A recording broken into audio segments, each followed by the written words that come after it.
Do you want to improve your business and get even more referrals from your network? Building a network is a key component of success for many small businesses today. Whether you need more customers, want to increase visibility in the marketplace, having a reliable referral network can give any small business owner access to an almost endless pool of potential new customers. And on this week's episode of the Let's Talk Referrals podcast, I'll be talking about the one rule to rule them all when building your business by referrals, which will help you leverage a powerful referral network that will lead to long-term success. I'm talking about the follow-up. Referrals can be one of the most powerful marketing tools for any small business owner, and it can be critical for professions such as realtors, insurance agents, and financial advisors. Let's face it, you guys have way too much competition to get this part wrong. And when the follow-up is done well, it will help you get more referrals, which will grow your customer base and help you build a stronger business, even when the economy is not in your favor. So you all know what CRM stands for, right? Customer Relationship Management. And in most cases, people think of this as the software, the tool, or the system you use to maintain your database of connections. And it's great. You need a CRM system. But I've got a little bit of a twist on this. Many years ago, I did an education moment for the BNI Live Oak chapter in Austin, where I was a member and the education coordinator for that chapter. And I wanted to stress the importance of following up the referrals we receive, as it's one of BNI's code of ethics. The follow-up in BNI's code of ethics was put there because it is so important. And here's what CRM really should stand for. Communication really matters. And when it comes to the referral process especially, communication really does matter. Every interaction with a referral and the person that referred you is an opportunity to build trust and demonstrate your value to them. It's also essential for keeping in touch so you show them how you take care of the referrals you receive. The added bonus is you stay top of mind for when they have a need or know someone else who needs you. And having a prompt follow-up is essential because it serves as an acknowledgement, an appreciation for the referral, and signals to both the referrer and the person being referred that they are important to you. Not only does following up on a referral create a positive impression, but it also helps build relationships and build trust, which is essential to ensure you get future referrals. Taking the time to send those follow-up messages during the referral process is one of the most powerful networking tools you can use. It's more important than asking for referrals. It's more important than closing the sale or helping the referral solve their problem. It's more important than doing stuff for free to help the referrer look good. You can even make mistakes and have problems, and the messages you send during the process will still make you look good and help you keep the trust you have so you'll get more referrals. Not only does it keep both the referrer and the referral updated through each stage of the process, but it also creates a strong level of trust and serves as a reminder for why you were referred in the first place. Think about this. If you gave a referral to someone and you didn't hear a thing for days, for weeks, or even months, what are you thinking? Did they reach out to the referral? Was everything taken care of? Did they work together? By the way, that's a much better sign than a call or an email a couple of days later from the person you referred asking if you even told the other person about them. There is absolutely nothing worse than having to apologize for someone else when you're trying to help them grow their business. It's like they're deliberately trying to go out of business, or at least make sure they never receive another referral again. Connecting people is a trust-based endeavor. It's your reputation that's on the line when you give someone a referral. This can be an especially sensitive decision if you're referring a friend or a family member, but even more so when somebody in your network that you're building a relationship with or trying to build a relationship with. Building trust with your connections is essential to developing and maintaining successful relationships that lead to your ongoing referrals. Trust can be fragile. You refer someone to a business owner and that business owner lets you down. They probably won't get another referral from you, and the trust level with the person you referred has gone down as well. This could hurt the relationship you're building with them and your chances of possibly getting referrals, all because the other business didn't do their job. In fact, it's not even the fact that they didn't do their job, it's the fact that they didn't follow up with the referral. The absolute first step in ensuring there's a level of trust when referring someone is communication. It's essential to keep the referrer and the referral informed through every stage of the process.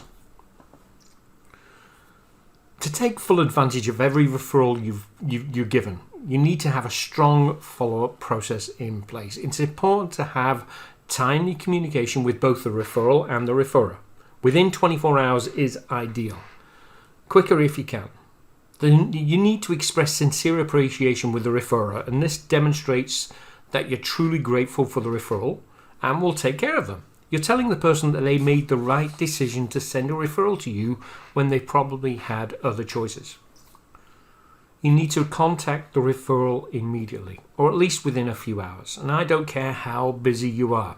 No excuses. If you're out of town or on vacation, send it to someone you have that is following up with your customers and or referrals. If you're a solo entrepreneur and don't have someone that's handling things while on vacation, you really need to figure that out. If you have to pay someone to do it for you, if you're with a client, communicate as soon as you finish with the current client.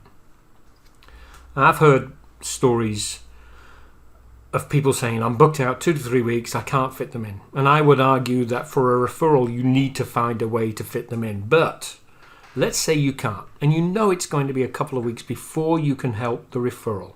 Contact them anyway.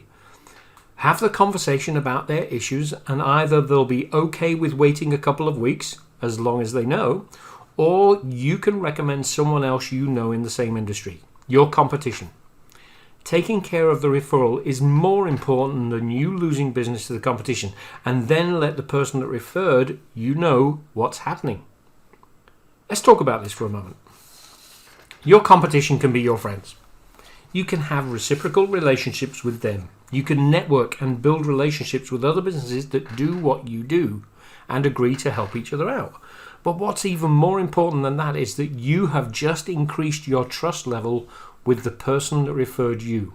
And it doesn't matter that someone else helped the referral, because they still think of you as the person that made them look good. You help their friend, their family member, or someone in their network solve their problem, and they will be grateful to you no matter who does the work. Now at this point, you're probably thinking, how do I do all that?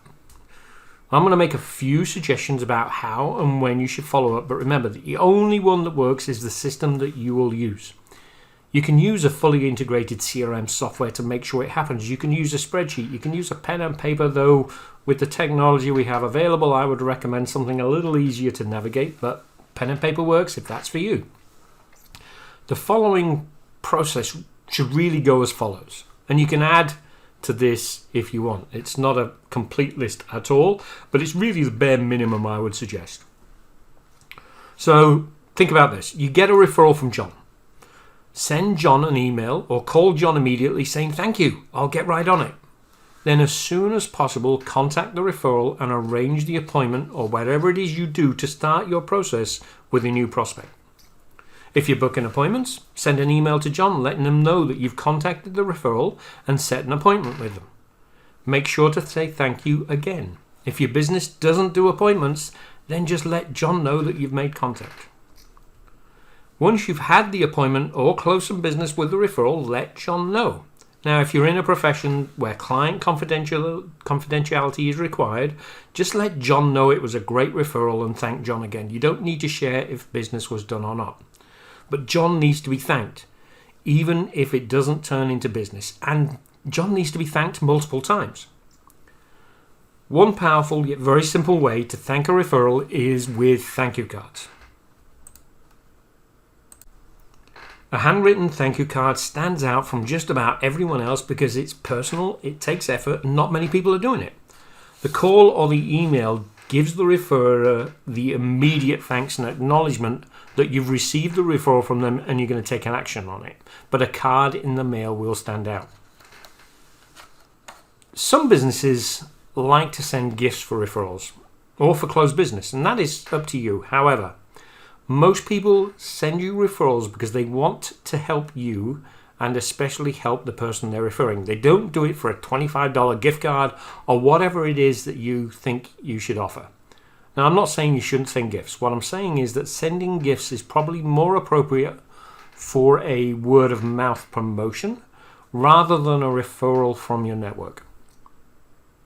But how does following up relate to getting even more referrals?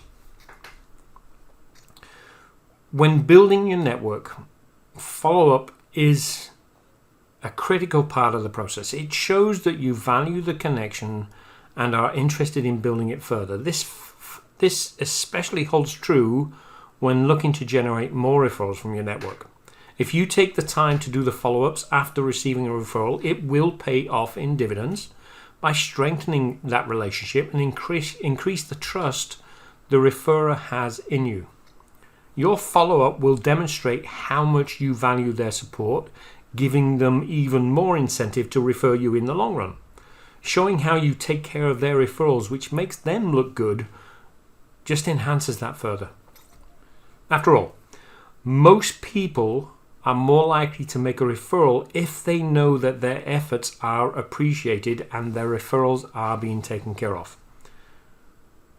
Following up is essential in creating meaningful connections and lasting relationships with people in your business network, and you can use this strategy to build your referral network as well.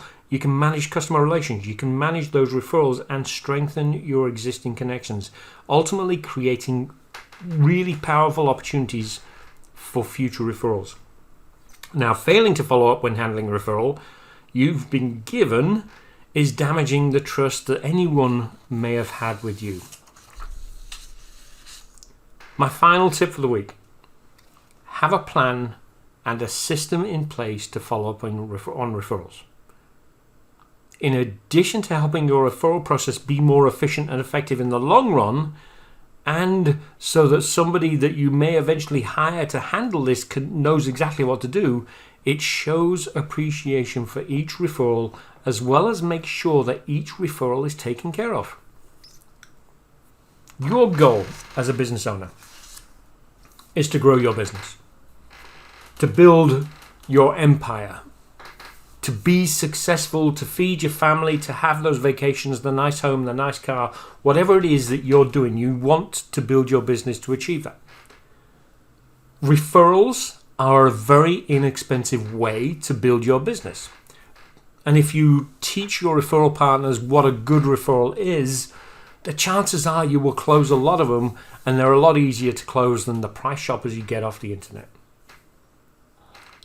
The follow-up is the one thing that if you don't do, you will get less referrals. If you do, you will get more referrals. There is no gray area in this.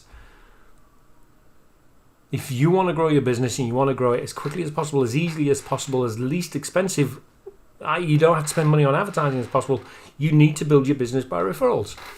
And following up will get you more referrals. This is Steve Black with Let's Talk Referrals. You can find me on YouTube at youtube.com/@Let's Talk Referrals and Facebook at facebook.com/Let's Talk Referrals. Feel free to check out my website at letstalkreferrals.com, and while you're there, subscribe to my blog and check out my free course, Networking for Newbies. This is Steve Black with Let's Talk Referrals. Thanks for listening.